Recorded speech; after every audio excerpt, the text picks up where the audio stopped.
Good morning. I'm Dr. Lisa Lindsay Wicker, host of Inside Career Success and CEO and president of Linwick and Associates. I am thrilled that you are with us this morning. Wherever you are on this beautiful Wednesday, we're glad to have you. We're excited about our show, as we are every week, to bring you powerful women that are compelling themselves to do the business of business in the marketplace, women who lift one another, women who inspire one another, women who celebrate one another, and women who are getting it done. And so, like all Wednesdays, we have an especially remarkable guest today. And before I bring her on, I'd like to just share with you for a moment about a Career Mastered and why we do this show. Our purpose is to advance women's leadership. We have been doing so for the last 10 years. We celebrated our 10th anniversary this past year with over 300 women in Detroit, with a remarkable conference, as well as a celebration at the Detroit Institute of Arts. From that, we are now launching into year 11 as we celebrated this year with the Career Masters Women's honorees. Our guest is one of those honorees, but she's much more than that. What we do also is work with girls in STEM and FAB and help them, guide them in their careers, and offer them an opportunity to be mentored by women who are proving and demonstrating the mastery of their careers. We have men allies that we have honored as well and join us at our conferences and throughout the year. We love what we do, and we're glad that you are joining us today for a conversation on innovation and growth. And I'd like to bring on our guest, Sabrina Hannam. Welcome, Sabrina. I'm happy to be here. And Lisa, thank you so much for the invitation. Absolutely. Now I'd like to introduce Sabrina and give you a formal introduction of who she is before she and I have a wonderful conversation about what she's doing and how she's making an impact in the marketplace. Sabrina Hannam is chairman of the board of Boardswell. She has expertise in mergers and acquisitions, IPO preparation, divestitures, and spinoffs. As investor of chief corporate development officer at Pasco, she created solutions for investors that greenlighted $125 million in Series C financing. As Boardswell's CEO, she delivers double-digit growth, propelling her Boardswell's comprehensive talent SaaS solution venture to #1 in the market space. As a global finance executive with technology and capital market expertise, she is creating innovation and profitability and has built a reputation for assessing growth strategies and associated risk and return based on company life cycle and roadmap. Sabrina earned her Juris Doctorate at the University of Pennsylvania Law School. And I want you all to welcome and thank her today for this meaningful discussion that we are going to have on innovation and growth. And let's learn more about Sabrina and what she's doing. Congratulations, first of all, Sabrina, on becoming an honoree and part of the alumna status for Career Mastered Awards. And this year, we have over 600 women now that we've accumulated as showcasing and honoring what you do. So congratulations. Thank you very much for the honor. Absolutely. So let's just get started. This is about mastering your career. And one of the things that I often ask women and ladies that join us is really just to think about the detours and the pivots that maybe perhaps you've had during your career. Did you have a glimpse of the future career? That is the career that you are experiencing at this very moment. What were your dreams as a girl? Lisa, in terms of serving as a board director or being the CEO, or perhaps being an investor, wanting to be a great guide, or in the C-suite or any of those domains, how do we go about evaluating or asking the right questions? Yes. I ask myself, what are you supposed to be doing? For whom? When? Why? And how? Once I uncovered my purpose, it became my GPS and helped me to find the places I need to be in, the people I need to serve, and the paths I need to take. So my goal was to be an attorney. Okay. As a trusted advisor, I've been recruited for many other opportunities.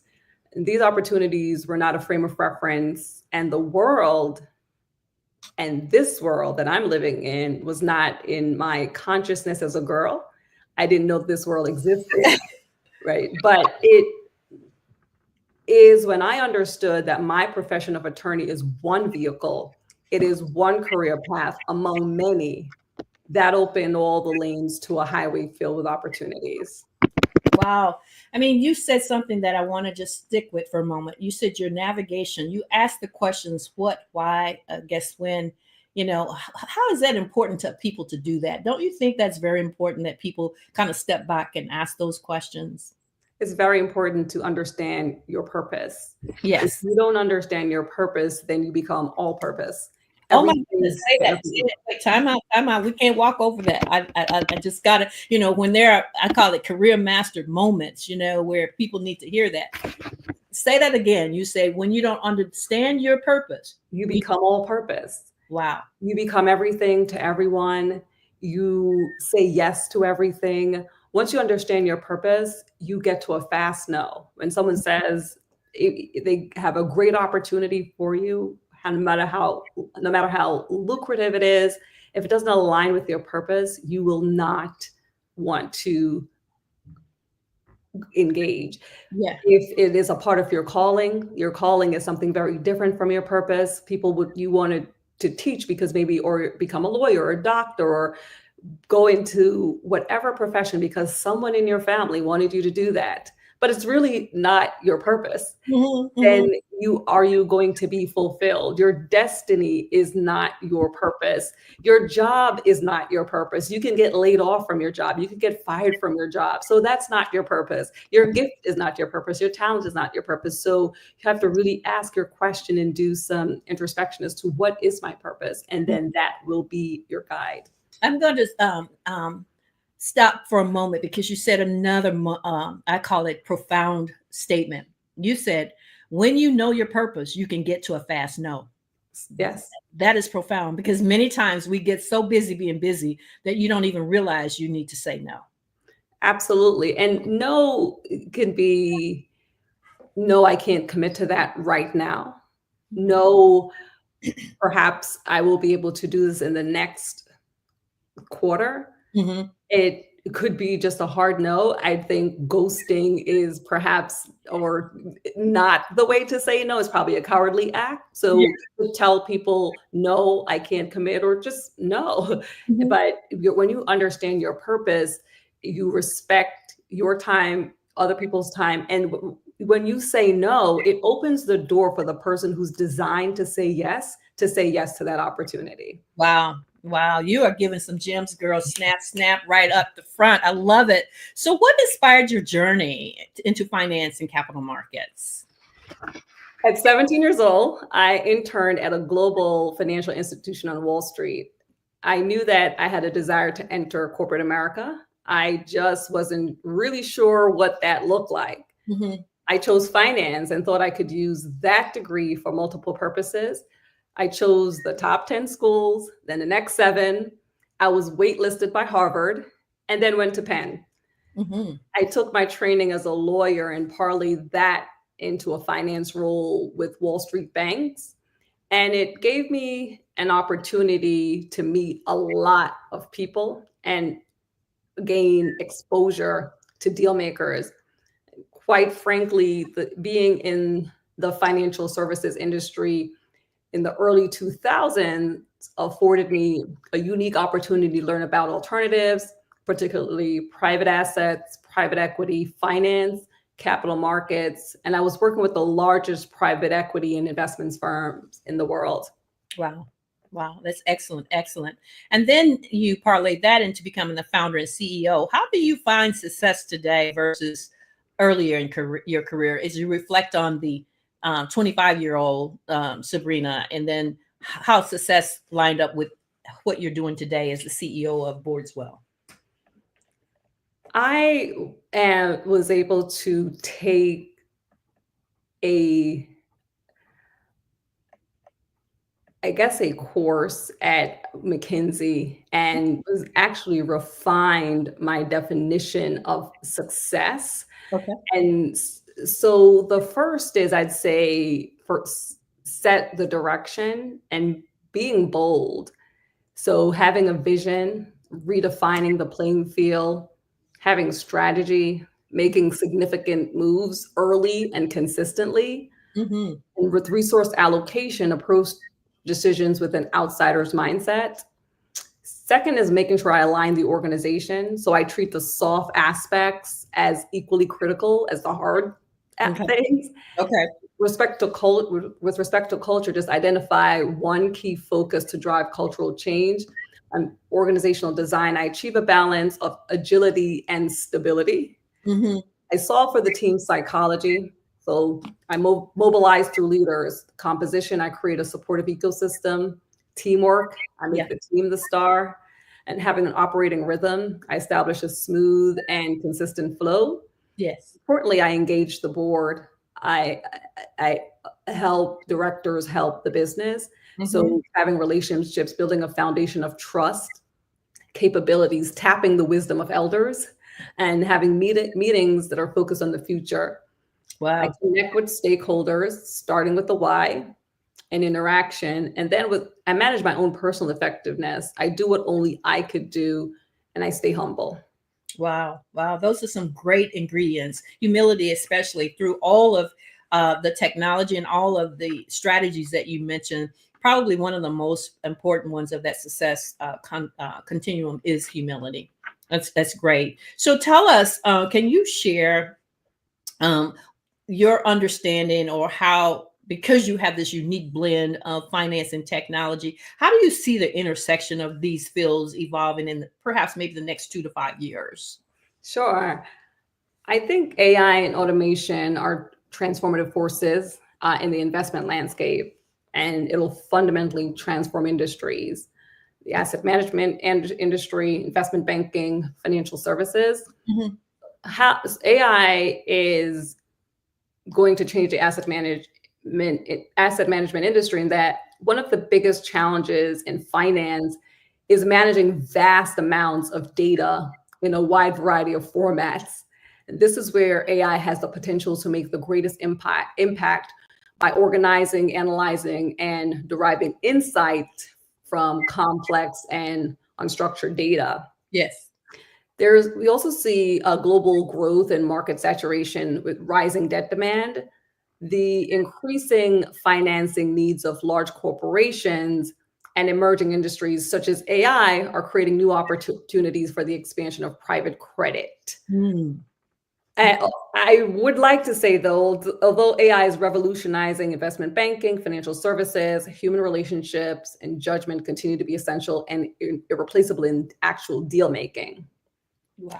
I think with respect to serving your internal customers, Mm-hmm. working remotely can be productive, especially when you're supported with the right tools, and AI plays a key role in that. So enabling that AI-powered tools to provide helpful nudges, such as reminding a manager, Michelle, you haven't connected with Lisa in a while. Would you like to schedule a check-in or career development conversation? So these prompts help maintain communication and support employee growth and reinforce a healthy operating rhythm, as I've mentioned before, for career success in hybrid teams. I think there'll also be implementations and empowerment. So analysts and associates know the sticky part of their job. Yeah. They're elated, but they're not scared about, if we build products that make them better at their job, then they'll have the tools to free them up so they could do a higher level of work For example, after technology does the work, you can see if a company meets your investment criteria, then you can see their business plan, for example. And I think lastly is change management. So technology will help talent understand how to write a good prompt, right? Yeah. So Gen AI can help with market research. It can help prepare a pitch. But we will have human change management. You're going to have perhaps a new position, a prompt writing coach. So creating new jobs. Wow, that is a lot to take in. I mean, quite frankly, with everything going on with AI, I think about the current environment, the uncertainties, the things that are happening in the marketplace. From that perspective that you've just shared, what trends in capital market and corporate governance are you particularly keeping your eye on as an entrepreneur? Sure. I think all our eyes are fixed on what's happening in the market these days. And so I'd say there's obviously, as you mentioned, the economic uncertainty and the geopolitical risks. Yeah. We see immigration and how that's impacting organizations. We also see the supply chain issues around supply chains that's impacting us as well.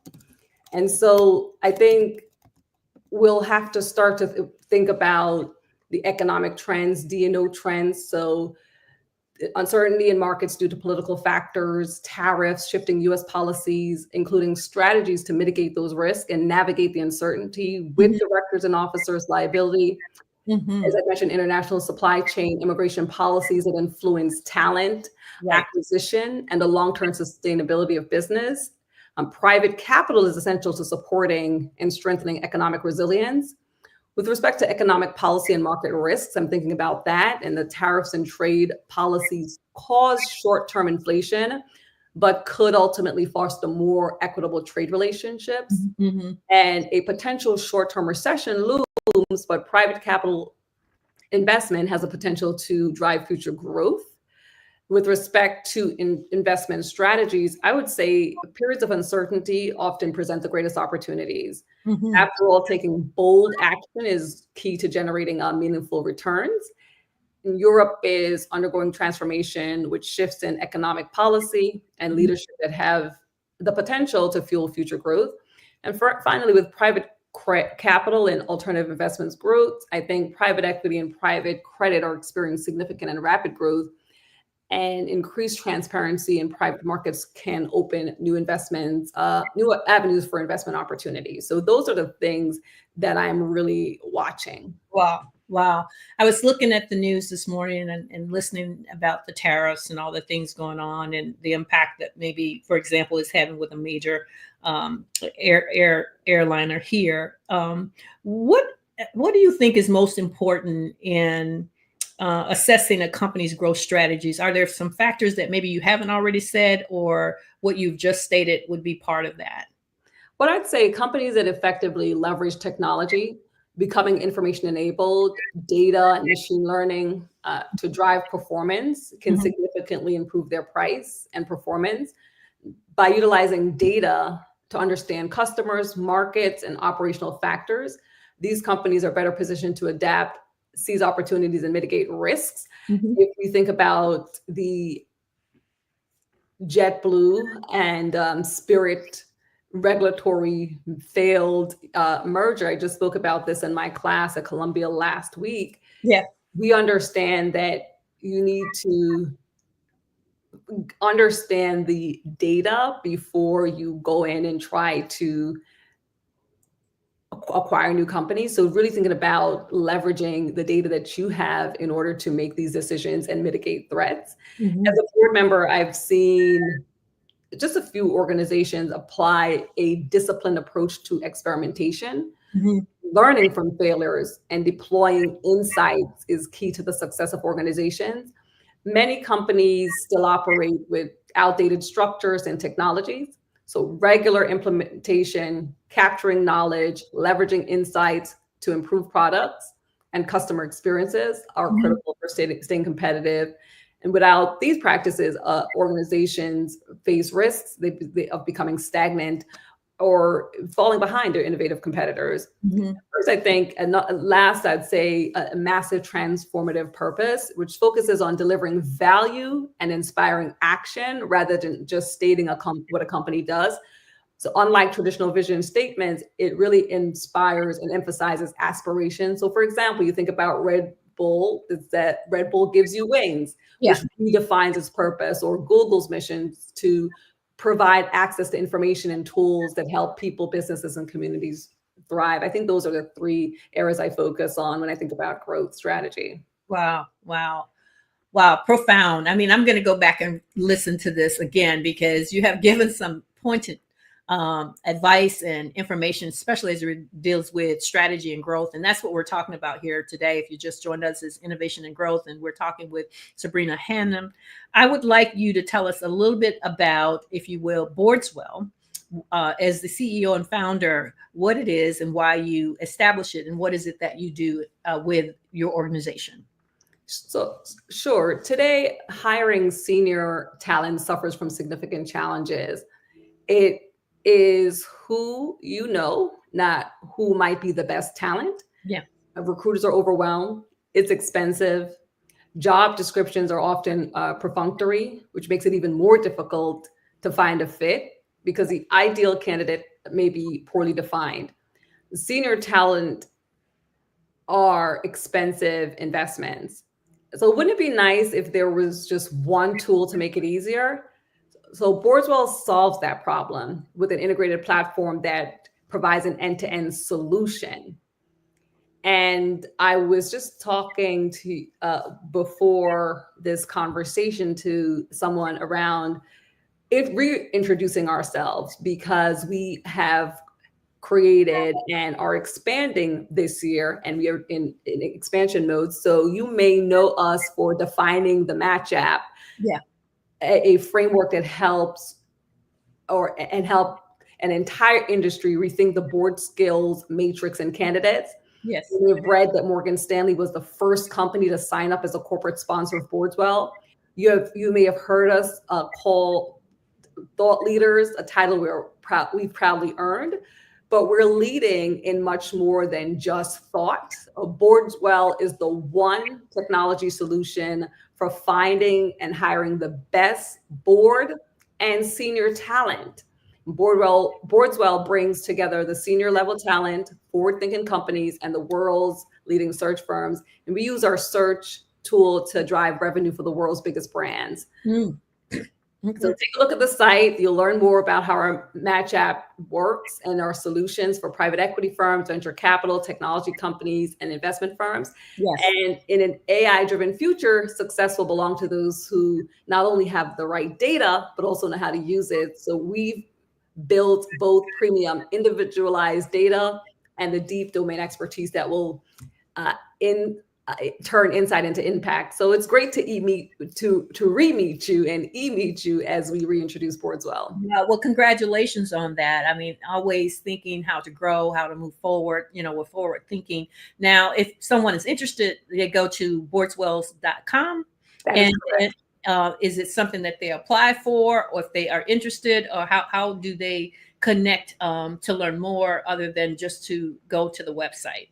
If they go to boardswell.com, it'll give them a very detailed instruction as how it works. And so it'll show them how to sign up, and they will be able to meet with someone live who can go through the process with them if you are truly interested. Okay. Now, my own little homework with Sabrina, and what inspires you. There's a quote that I saw that you shared. It says, "Finish strong. Your ending is your signature." Why is this quote inspirational for you, and what does it mean? The way you finish anything truly defines who you are, and your legacy really is important in terms of once you have defined your purpose, what do you want to leave? your penultimate destination is where you start planning your legacy flag, the major impact or purpose you're building towards. Mm-hmm. So your ultimate destination is what truly defines your time on earth. It's the legacy you leave behind. That doesn't mean you have to be famous. It's about fulfilling your unique purpose. For example, my legacy involves positively and selflessly impacting the lives of others. Some people want to make smart women finish rich, right? So Yeah. they say if just 30% of all female accredited investors invested $10,000 this year, we would move $10 billion in female founded businesses. I know someone that is her mission. Yeah. So what is yours? What is your purpose? What is it that you want to leave yours behind? I love it. I love it. You know, you talk about women. Women have had barriers and continue to face barriers, particularly as it relates to high authority positions in the C-suite or on boards. Right? What are your thoughts on how women navigate to reach those goals, and what should we be doing to help each other? Maybe that's the question. What can we do more of, like you're doing right now with Boardswell? But are there other thoughts that you have? Sure, I think definitely join professional organizations. You want to, and then cultivate sponsors. You have the keys, right? Your purpose is going to unlock every door, but the sponsor is going to introduce you once you unlock those doors. And there are sponsors who are the ones who are advocating for you within your company. Mm-hmm. And they're not mentors. They see that you're a high performer. A lot of boards are looking for board members, and some people get those through sponsorship.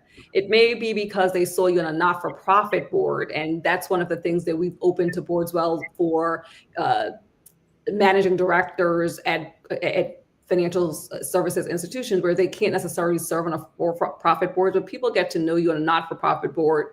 Maybe they know someone who recommended you. So having coffees, giving talks, also reaching out to your weak ties. Sometimes people who are not in your direct network, but are in another network that you're aspiring to be in, or in a role that you're aspiring to be in, will help you. Engage in your self-discovery, get a coach, do a self-assessment. I'd say have conversations. You don't have to headline a conference, but maybe volunteer for a day, write a blog. Also think about, get a sponsorship genealogy to see who have sponsored you in your career, and also who have you sponsored. Try to track that.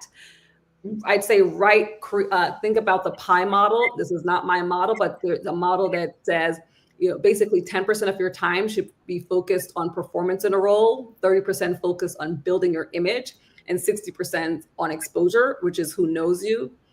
I'd also say write your autobiography. Just take 20 minutes and chart your life and your career focus and your values. You may want to align those values as well. Mm-hmm. And Wow. so also last, I would say focus on reinvention. So there is great power in pretending, but you don't have to pretend like you're okay when you're not. You could pretend like this was a part of the plan. You could create new benchmarks based on adjusted timelines, take from scarcity and frustration, and move to expectancy, looking for new opportunities. Wow. I was going to ask you as we come to a close, but you've already nailed it. If you can repeat just for a moment, you're giving some great advice to people, like you are saying, the genealogy of looking at who you've helped and who's helped you. I think that is so important because oftentimes I think about my career. It's not the same people that you help that are going to help you, right?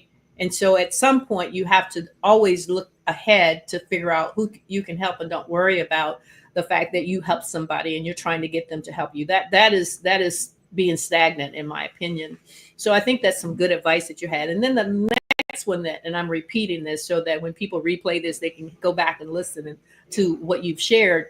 You talked about the pie model. Why don't you repeat that for our audience, if you don't mind, the 10%, the 30, and the 60? Sure. Yes. I think 10% of your time is focused on your performance. You need to be excellent. Mm-hmm. 30% is focused on building your image. And then the 60% is, again, exposure. Who knows you? Yep. That's so funny in terms of the equation, because majority of the time we're taught about in college and places performance, performance, performance, which is absolutely important. But the image of who you are and the perception of who you are plays a bigger factor, because you can get that performance to get where you need to be. But how people perceive you, like that first, part of your career, is very important. Very Exactly. important. So I am excited that you've been here with us today. Before we close, I'd ask if there's anything you'd like our audience to know, how they can reach you, or would you like to leave them with what we call a parting words, and we call it our career master moment. You've had so many moments during this 30-minute discussion that I agree. I'm going to go back and listen to some of the comments and the advice that you've given. But is there anything you'd like to leave our audience with? Sure. And I would say hard times don't last. Scalable businesses do. Wow. Perfect. Sabrina, thank you so very much for joining us. I know your time is valuable. Hey, everybody that is with us today or will join us to hear this replay, please follow her. I think you can be followed on LinkedIn, or I'm not sure if you're on the other platforms. Yeah, on all the platforms. You can follow me on all of those. All the platforms. Yeah. Thank you so much for joining us, and thank you for your time, and congratulations again on the outstanding accomplishments and achievements you've made, specifically in the technology and finance world. And by the way, we didn't get to this, but as a lecturer at 2 universities, I believe Columbia and the other is. Congratulations. Thank you so much, and we'll see you later. Bye. Have a great day. Bye-bye. Wow. I got to tell you, I don't even know where to begin to talk about the many nuggets that Sabrina left with us today. And if you are just joining me, thank you for joining us today. We talked with Sabrina Hannam, who is the CEO and founder of Boardswell, and so much more than that, and one of our Career Master honorees this year. Go and listen to the tape. The nuggets that she provided, the gems that were there, can help you, particularly as an entrepreneur or someone in the corporate world. She's done, I'm sure, both, as well as she's lecturing at the university. So I would suggest you lean in and listen to the comments that she made relative to some tips on how to navigate this uncertain market, but at the same time, keep it moving. I want to again remind us that the Career Mastered magazine spring edition is up and out, published. We have Talia Fox, who is also an honoree this year, on the cover. Talia is the CEO and founder of KUSAI Global, a training organization out of Washington, D.C. Please pick up your copy today. We also have the yearbook of the honorees for 2025 Career Mastered showcased in that publication, as well as we talk about the keys to mastering your career. We also want to share with you that we're ecstatic. The buzz is on and seats are selling out. And if you wait too late, you'll probably miss the opportunity. But we're headed to Charlotte, North Carolina on May the 6th with our signature series, Career Mastered Brunch with the Masters, Charlotte Conversation. That is going to be featuring April Simpkin, as well as Jennifer Sherrill, Kaylee Dobbins, Marie McLucas. Erica Bryant will be our MC. And we're going to be having a conversation around making connections. It starts with her. That really is the theme for this year's Career Mastered platform, because conscious, intentional connections that are impactful will make a difference with regard to your career, whether it is to get a promotion, to have a pay increase, to have an opportunity to move to a new position. All those things matter based upon the connections that you make within your span of networking. My mantra is proximity is power. And so I suggest that maybe you want to connect it in the Charlotte city on May the 6th. And then on May the 20th, we will be headed to Detroit with the Detroit Conversation featuring Ariva Martin, a multi-award-winning civil rights attorney, as well as author and advocate for autism. She too is an honoree this year, and we will have this on May the 20th. So join us. Check us out at www.careermaster.com today. If you're looking to join, reserve your seat. I would suggest that you do it quickly because within the next week, I'm sure our ticket sales will be closed. And again, thank you for joining us. We'll see you here next Wednesday at 10 o'clock Eastern Time.